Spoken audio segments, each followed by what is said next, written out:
তুমি আমি তোমার পরে কথা বলতে যাবো। শর্ট টাইমের ভিতরে বাচ্চা অনেকগুলো ঘটনা ঘটছে। আচ্ছা ওই দারোগা কে আসছিল? তারপরে তার এই বাচ্চার সাথে আর কারো সাক্ষাৎ নেই। কেউ দেখা হবে? আমার কলজা বাবা কলজা। প্রাথমিকভাবে যেটা মনে হয়েছে যে ভিকটিম যে মহিলা সুমাইয়া আত্মহত্যা করেছেন, উনি মূলত ওনার ছেলেকে জবাই করে তারপরে নিজে আত্মহত্যা করেছেন এবং সেটা হয়তো পারিবারিক কলহের কারণে হতে পারে। প্রাথমিকভাবে আমাদের কাছে এটাই প্রতীয়মান হয়েছে।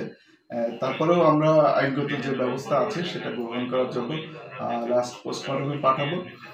লাস্ট পোস্টমর্টম থেকে আসার পরে হয়তো আমরা নিশ্চিত করে বলতে পারবো যে কী ঘটনা ঘটেছে।